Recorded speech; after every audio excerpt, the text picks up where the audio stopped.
see everybody's faces.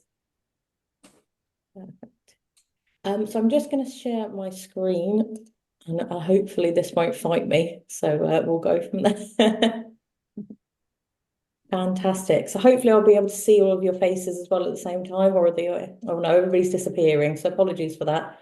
But hopefully I'll be able to see you all towards the end. But so that just means if you want to jump in at all, please just basically just come off mute, shout at me. If there's anything you want to chat through halfway through, then please do just stop me at any time. So really I'm going to be talking around nourishing the next generation. And coming up with some strategies that help draw millennials and Gen Z into the store. And I'm going to use the term Gen Z rather than Gen Z, which we hear a lot of the Americanisms, but it's exactly the same thing around the same age demographics. I myself am just a millennial. So 1996 is the cutoff for millennials, and I just made it in there. So I am on the tail end of that, but I can really see when I've done a lot of the research into it, it really does resonate. So just a bit about my background. Obviously, grew up alongside Cheryl, with Cheryl, alongside the health food industry and alongside Viridian. But I've actually got a business degree in events management, and I worked about 4 years in the events sector before joining back at Viridian, working 6 months at our own shop, Shoe Street House Store, and now actually just stepping into the role of MD at Viridian after taking over from Cheryl earlier this year. So she's only a size 4, but it is very big shoes to fill, I promise. So it's been a very interesting journey over the last 6 months. But I suppose to try and explain why did I want to do this talk when I got asked by the team in Bristol about actually doing a talk over in Bristol, what this topic really resonated with me.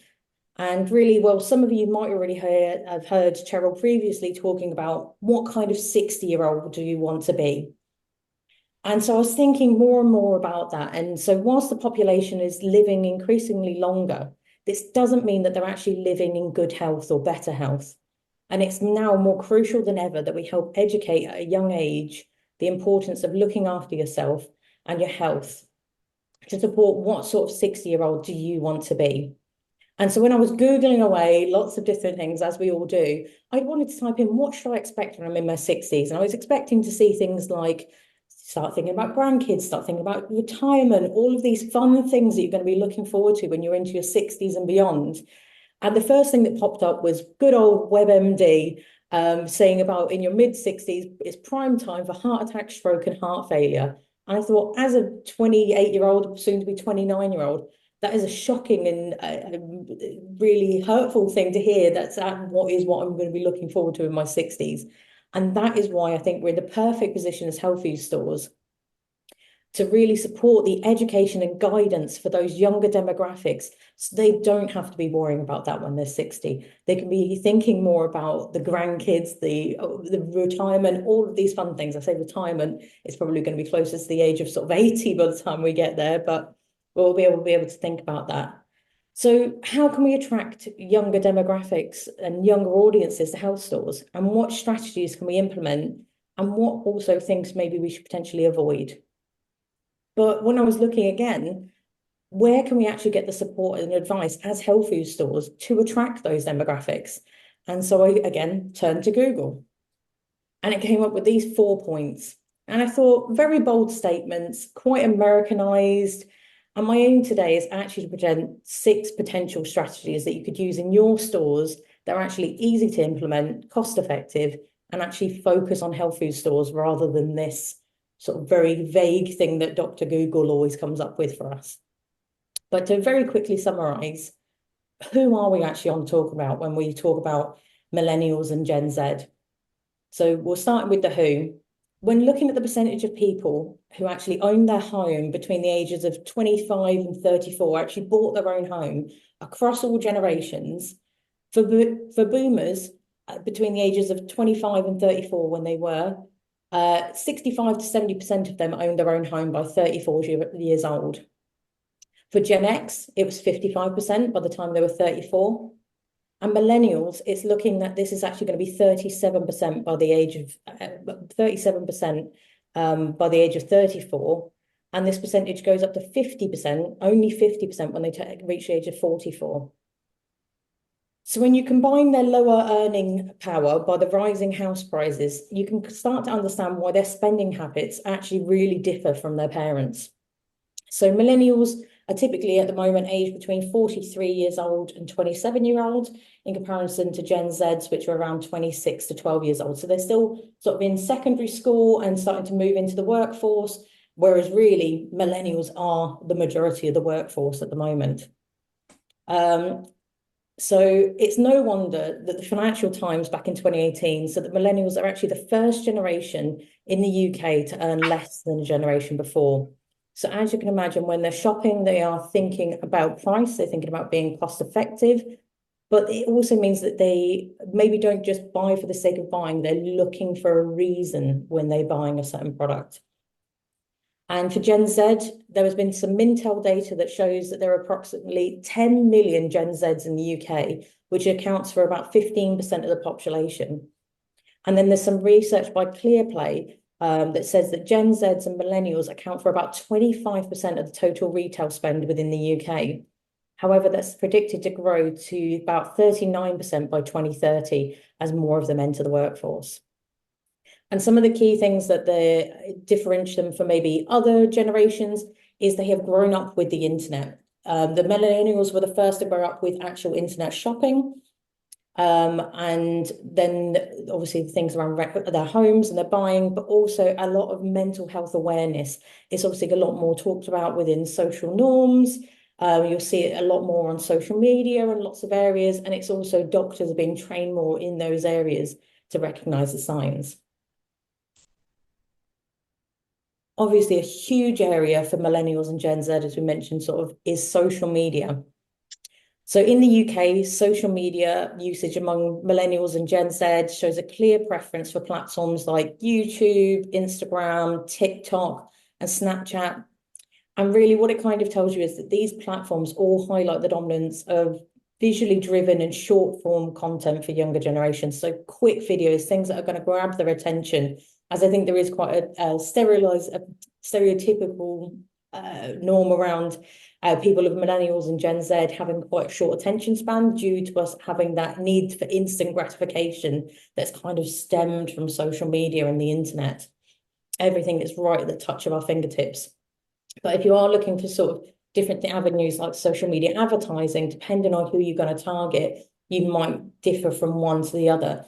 And we'll see the things for like Facebook and Instagram even still being quite high for the older generations too.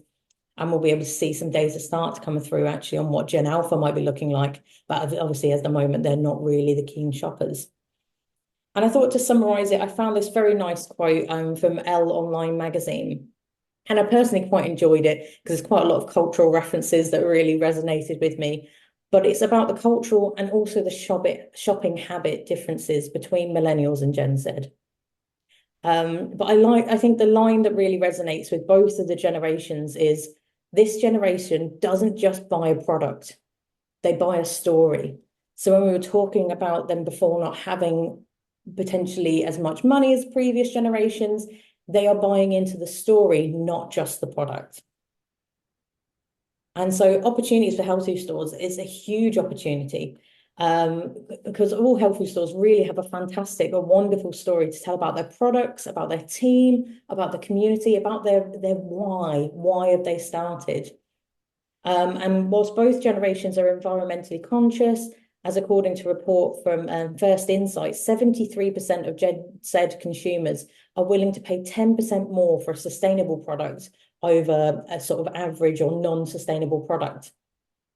Both generations also have a larger percentage plant-based or flexitarian in comparison to previous generations, and they also really look for brands that they can trust. While they're more technically savvy than previous generations and a lot more aware of marketing gimmicks, they can easily identify an insincere advertisement or a campaign and are not quite easily fooled by a lot of the gimmicks that are out there. And if anything, it can really turn them off certain brands and certain places if they see some of these being implemented. But compared to millennials, Gen Z tries to look beyond the tangible product to see what a brand really stands for, to find a deeper sense of fulfillment when their purchasing behavior. They really want to see where their money is going. Sorry, very good environmental lights that we've got here in the office at the moment. And while millennials may be more conscious of their shopping habits and spend than the first generation to grow up online, as the first generation to grow up with online shopping, they're more likely to shop online or via omni-channel, which means that they'll go in store. They might do their shopping through apps such as social media or other apps available for shopping, but they'll also look through websites. It might be Amazon, it might be lots of different areas, but they will also go in store. But we are actually seeing a bit of a resurgence for nostalgia. So Gen Z, according to this study, are actually surprisingly old school, and they are much likely to shop in a physical store than millennials, which is a great thing to see for that resurgence of the high street potentially coming down the way as they become more and more of the workforce. There was actually a study done, though, on those millennials who do prefer to shop small or at local businesses. And their top three reasons were wanting to support the local economy, which was 77%, preferring a more personalised customer service, which was around 29%, and access to a unique range of products that can't be found elsewhere, which was 22%. So that's kind of the research side on what I've kind of looked up on. Obviously, I don't want to say too much about, oh, I'm a millennial, so this is exactly my thoughts. So I thought I'd look a little bit more into how it's perceived within the data. And from that, we've kind of stemmed into 6 key areas for the strategies. So these are the strategies here. So number 1, we have lead with your values. So what are the principles that your shop stands for? What is the mission statement of the store? Is it about the place, the people, the purpose of the store, which could be to really respect the community? It could be a voice of truth. There's lots of things there. What is the purpose? And also, is there a huge thing on environmental? Are you looking to be 100% vegan, only have fair trade and organic products? What is your criteria? And then the second part of that is, how do you voice those values? Have you got it somewhere clearly on your social media? Have you got some nice infographics there, or something that's visually in the store, like a poster or something in the window? Which brings me on to the second strategy, which is around visuals. So I've got a very nice photo here of obviously a very stunning window, probably one of the first TVs, everybody crowded around. So window displays. It is an opportunity to highlight the value. It tells a story, to balance the I think it's a real opportunity, yes, to tell the story then and there at the window to get people in through the front door. It is a huge amount about balancing the visual elements. So making sure you are using that negative space to simplify the window so it's not too overwhelming. We talk a lot about mental health within the sort of younger generations of millennials and Gen Z, as it's obviously less taboo. It might have been in previous years, but also there's just a lot more awareness around it. And I think we're seeing more and more young people discussing anxiety and overwhelm, especially when they come into store, and actually having that physical blocker of a window that's maybe completely cladded in posters, or there might be just a bit too much sensory overwhelm there, can be a blocker. There is also interactive elements that you can use, such as QR codes, Google 360, sampling with different products either out on the street or inviting them in to be able to do so. And then other call to actions, which could be to your Facebook page, it could be to come in about a particular event and other areas there. And I would say actually on the QR code, I've seen that some stores are now doing I think combination between a QR code and Google 360, where if the person would like to, they can scan the QR code from the outside of the store, and it will do them a walkthrough of the store so they can easily see if there's going to be any accessibility issues. It could be that they can double check exactly where things in the store might be for them. But it also means as well, people from home, if you have got this Google 360, which is a 360 walkthrough of your store, that might help people who are maybe anxious from home about coming into the store. And also making sure that whatever is in your window coordinates with what is actually happening within the store. So it's simplifying and clarifying that journey for the customer, who might have potentially a shorter attention span, being of a younger generation. and engaging them with visuals and experiences. So if in the window you're talking about vitamin D, maybe that's the day that you have some sampling for it. Or if in the window it's all about Halloween, making sure that one of your end caps or a really prominent display area is where all of those Halloween products are. So it's not whatever they might be seeing in the window and they're really looking for is hard to find once they come in. And I think the key important thing always for anything doing with the windows, campaigns, anything like that, is to monitor it and evaluate how you think it might be working. Sometimes take an item away, pare it back. Sometimes it could be changing the messaging on different days of the week, and just evaluating how you're finding that working within your store. The next one is actually products. So products that you believe in. So Marie Kondo is an author and the host of Tidying Up on Netflix, where it's all about helping people declutter their lives by asking one simple question: does it spark joy? And I would say it's exactly the same sort of question that you should ask yourself about the products that you have within the store. Does it spark joy? And do you believe in it? What is the purpose that it serves? And does it fit within your values? So again, if you are a 100% organic store, you know that's one of your criterias. Or if you, even if you've got 5 items, so it either has to be organic, has to be fair trade, it has to be vegan, it has to be local, or it has to be founded by a woman or something along these things. If those are your criterias, that's fantastic. If there's something that doesn't fit within that, what is its purpose? And I always say that because I went up and visited a lovely store and she said, oh, if I could get rid of these products, then I'd have more space for other things. And we were talking it through for ages. I said, but I can't get rid of them because there is always this one lady, she's 89 years old, and she comes in every single week for her peppermint capsules. So I can't get rid of that. And it basically, when we talked it through, this whole sort of smaller shelf was all those sort of products where it was one person specifically always coming in and asking for it. And that doesn't mean get rid of them, hide them, anything like this. That is the purpose for those products. But it's understanding that. And if there is a product there that you personally don't believe in, I think you should try and make way for other things that you really do, because that authenticity will really come across with your audience. And that heavily lands within millennials and Gen Z. They're looking for that voice of trust, that authenticity. They want to buy what you want and not just what you're going to recommend them. Next, we have education. And I think this is a key area that health food stores always stand apart from, some of the competitors, like, I'll name names of different supermarkets and Boots and different places like that. Using education and knowledge as a point of difference. And, we've heard that potentially Holland and Barrett are investigating an AI earpiece being used in stores to help support their staff. So it would literally be a live, like an AirPod, where, somebody comes in and asks about, I always pick on gout. Somebody comes in and asks about gout. They're able to talk to the AI within their ear, and it will potentially be able to then help them make a recommendation. I don't know if they are going to be going ahead with this. It's just investigation at the moment. But I have to admit, I'm unsure on that, how that might work. And I think this gives health stores another level again to be the authority and make it personalized to the person, not just, right, AI has said gout these 3 items and hasn't really thought it through.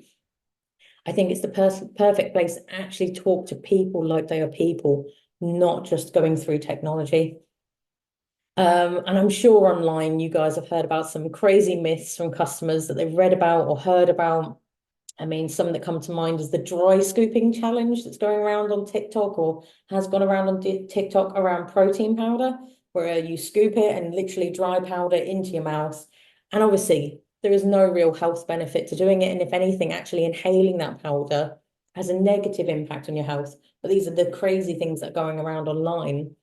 And I recently researched one, which is a marshmallows, which you can kind of think maybe there was a bit of a thing back in the day when it was actually made correctly. But, today's marshmallow, where it's full of sugar and it basically is pure sugar flavored. And there is conversations online that apparently it can cure a cold or flu by eating lots of marshmallows. I wish that was the case, but it's certainly not. But this is where health stores can really be online mythbusters. being the trusted, calming voice of truth in the overwhelming storm of misinformation that's out there and online. So really making sure that you are forwardly out there with the education and knowledge that you and your teams have. And also hosting health-focused workshops or talks at schools and connecting with other local health professionals to, again, engage with people at that younger age. So that was education. The next one we've got is influencers.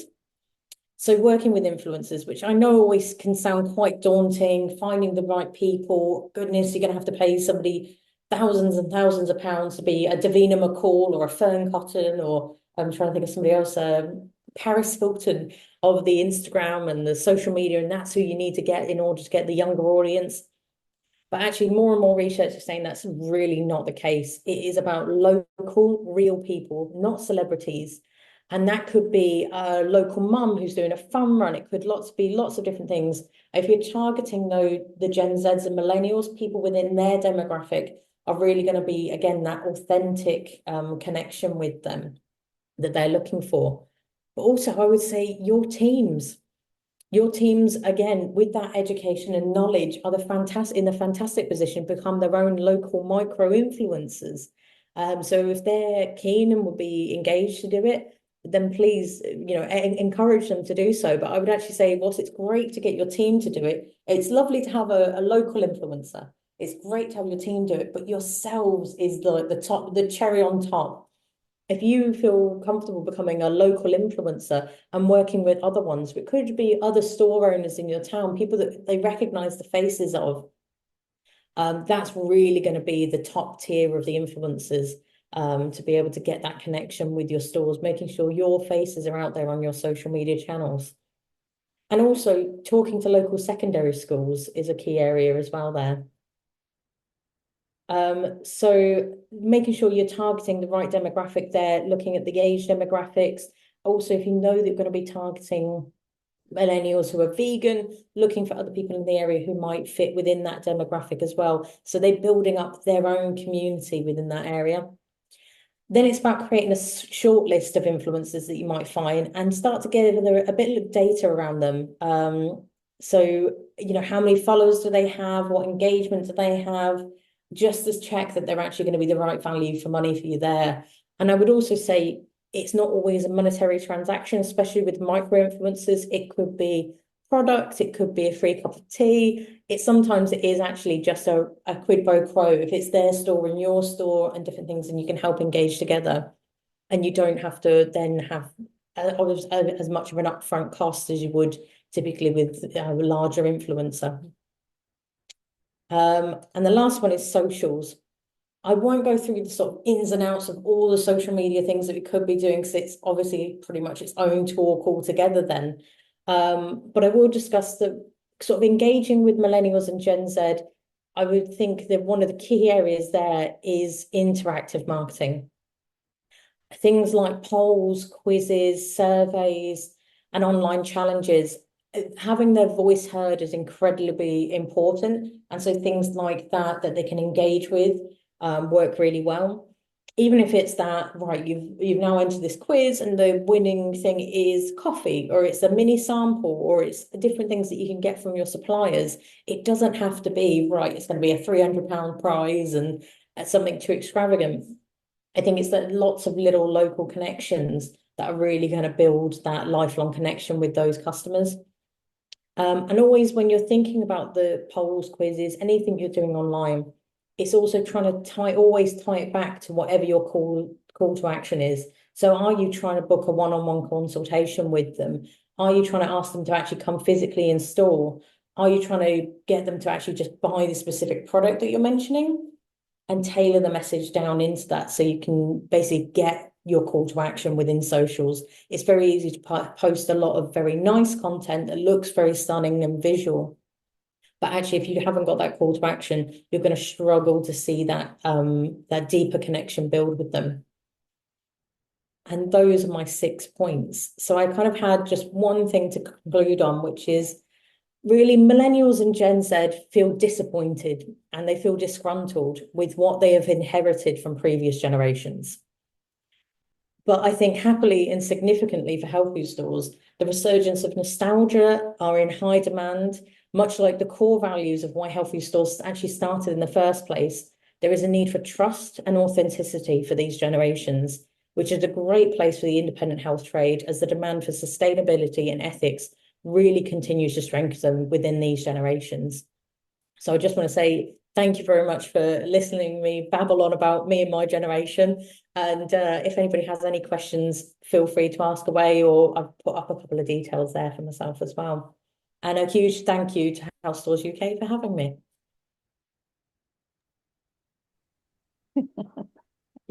Fabulous. It's very, very, very interesting. I've made heaps of notes, but I'm going to say something now. I think that this is very encouraging because clearly, you know, the bedrock of the heartland of the health food store has tended to be the middle-aged and the elderly, maybe the new mums, you know, the mums, the yummy mummies.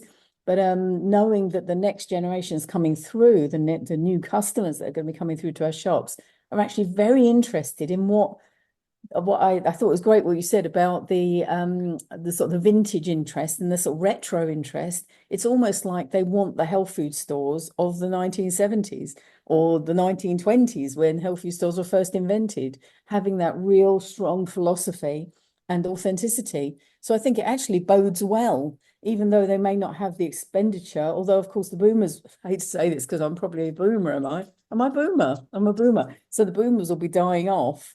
And all the equity we've got in our houses, you know, relative to the millennials, will be passed down into the millennials and Gen Zs, and they will have money to spend, but they will be basing it on the ethics and the authenticity they're looking for. So I think, you know, the health food trade has got a lot to look forward to.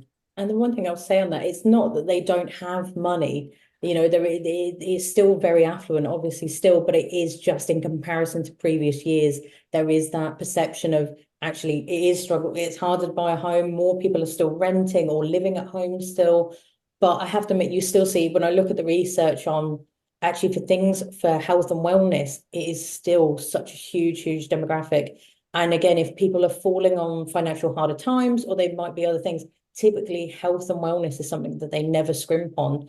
And I think it's just making sure that that messaging is just brought into a younger audience, because I think it's that sort of slightly older demographic that really holds on to that really strongly. And you're seeing it more and more in millennials as they get up there. But actually, how can we get Gen Zs really engaged with actually your health is so intrinsically linked in how much you're going to enjoy life for the rest of your life. You know, if you're not fit and you're not healthy and you're not well, that's going to be really challenging as you sort of age and go into sort of towards your 60s. Life, yeah. So I think it's Any less that other? they have absolutely Sorry. no money, but it's just where they actually do spend it.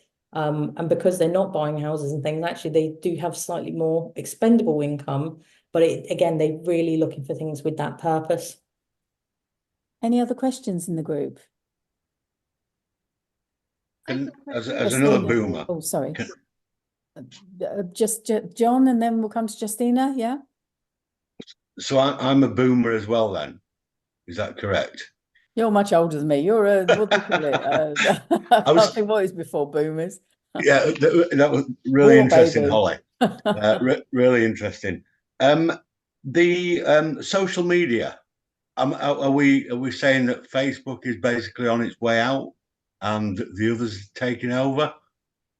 Depends on who you're targeting. Definitely for the younger demographics, Facebook is still there, but it's Yeah, not something that they use every day. Whereas Snapchat, TikTok, potentially Instagram, but primarily YouTube. YouTube is the real channel for both of those demographics at the moment. They're using it for both weekly interactions, but also daily review, basically. yeah. And it's those ones that they have created their algorithms so people come back daily rather than a weekly check-in. Oh, interesting. Thank you. Thanks, John. Justina. Hi. Great talk. Thank you. I've also made loads and loads and loads of notes, being the fact that I'm also a boomer. The Google Analytics, the 360 Google thing. I've had Google come in. I've always sent them away, but actually now I wish I hadn't. So is it free to do a tour of the shop? I think you're able to do it. I can't remember if it's free. I know you're able to do it yourself if you can upload it yourself. But when we got approached, that was, oh God, when we first opened pretty much. We Yeah. did have to pay for that, but it wasn't Google that we paid. It was the company that came in and did with the 3D camera. If I knew a lot more about filming, I'd be so much better with you there. Sorry. But yeah, they've come in with a special camera to be able to do it. But I know that they are actually getting cheaper and cheaper to buy. So sometimes it's that cost ratio actually of whether or Can I not getting ask, that sorry, camera. Holly, can I ask the group, has anybody else recently or within the last year or so done a 360, had a 360 done at the shop? Okay. When we had ours done, would have been 8 years ago, but I think it was about 150 quid. So it wasn't cheap, but it wasn't a huge amount. And when because we were a new shop, it was really worth doing. We got a lot of hits on that. It's very out of date now, I have to say. We probably should do a new one. Okay. So how do you think, how would I get in touch with them, do you think?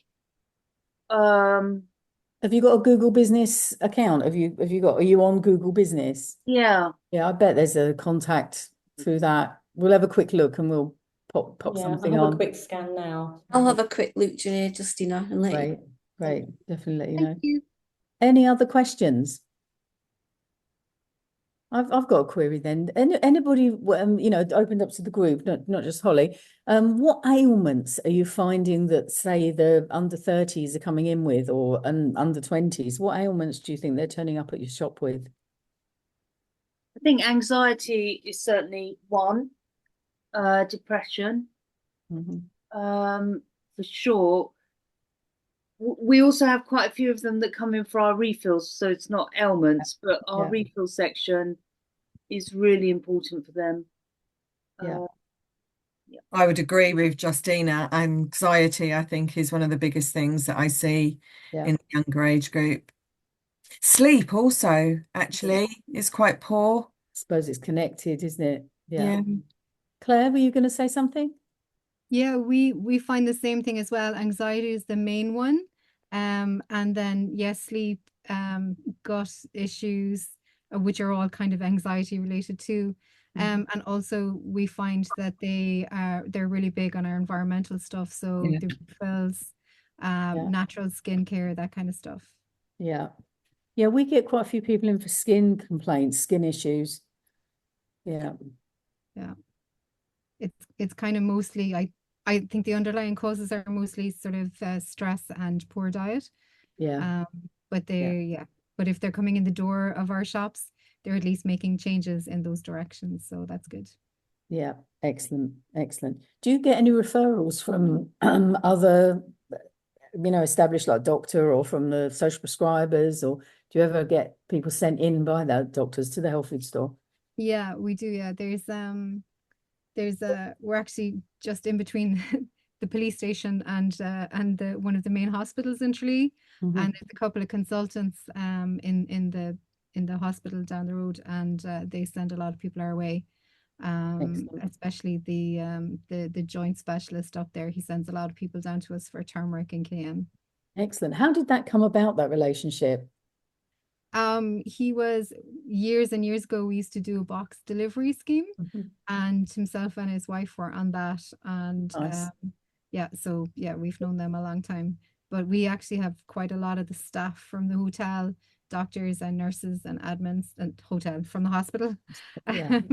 Yeah. So a lot of the staff come down, so they often send people down as well. We find that the majority of our new business is word of mouth. We have tried advertising and stuff like that, but the majority of the new business is word of mouth.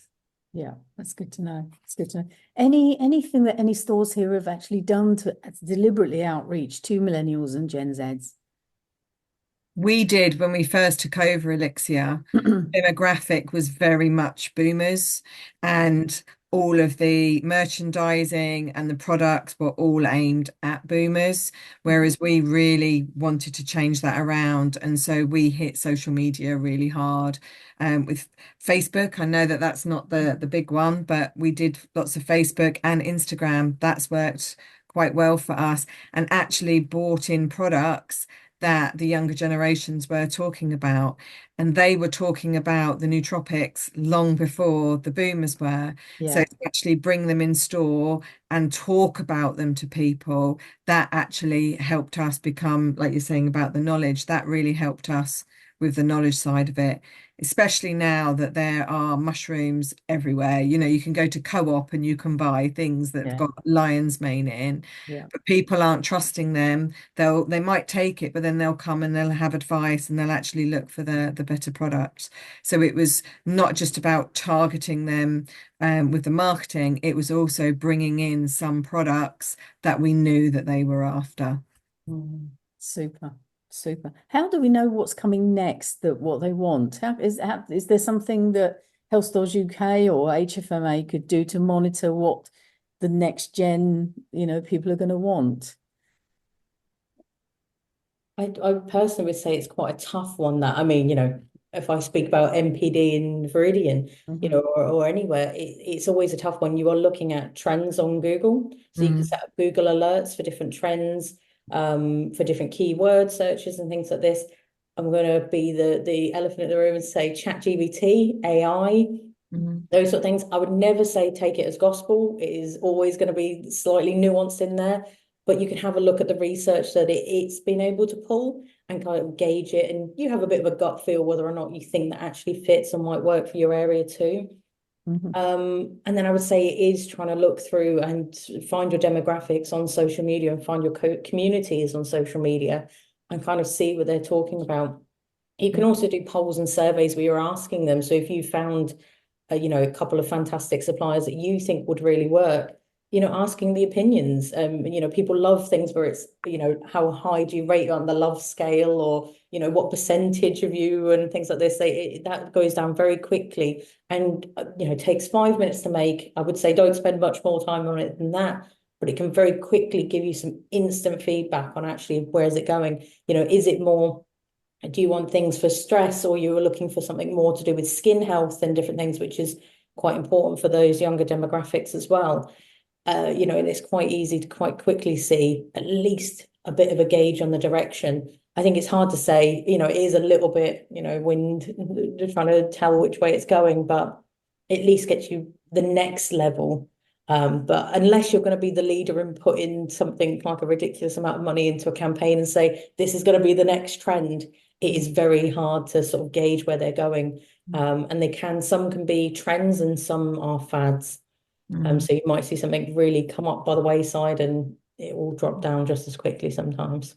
Can I ask, has anybody done a poll or survey that's sort of aimed at next gen people, or done any polls or surveys on their social media? We've done a couple, but just like random, not really targeting anything, just kind of trying them out. Holly, let's get our heads together and see if we can come up with something, and we'll test it at Sheaf Street and see how it works. And we'll get 2 or 3 together and test them at Sheaf Street, see which really works, and then fling them out to the group. There was a lady that did a talk at Nope. I can't remember what her name was, but I'm sure if I go back through my stuff, we can look at it. And she was doing the next big trends for the year. That was her actual role, is to look at trends in healthcare. So I'm sure I can go back and find out what her name was. Right. And I'm sure she popped it on LinkedIn, all of the details. We could probably ask, gosh, what's her name? the Nope woman. Georgina. Ask Georgina if she can put us in touch. That would be interesting. Excellent. So any more thoughts on next gen? Anything to do with the talk that Holly gave? Otherwise, I'd like to spend the next 15 minutes just, I hate to say it, but asking any other questions, but talking about the budget and what came through today from the budget. Just one last thing, sorry. I just want to say for Justina, I've popped on a link into the chat. Here we go. To hire it's a link to the Google recommended suppliers for Google 360. So you can put at the bottom, there's a thing where you can put in your area, your region, and it will recommend photographers that they believe it works very well for 360, and it's part of their recommended suppliers. Brilliant. Can you see that, Justina? Yeah, I've just opened it, so I'll have a look later. I'm glad it worked. Now what? I can't see you now. Hang on. Can I just say thank you, Holly? I really found that interesting, and I too have literally pages of notes. Oh, So good. thank you very much. That was great. No, thank you so much for having me. I'm so sad that I didn't get to see any of you at Bristol, but hopefully the next show, I'll make sure I'm there. Super.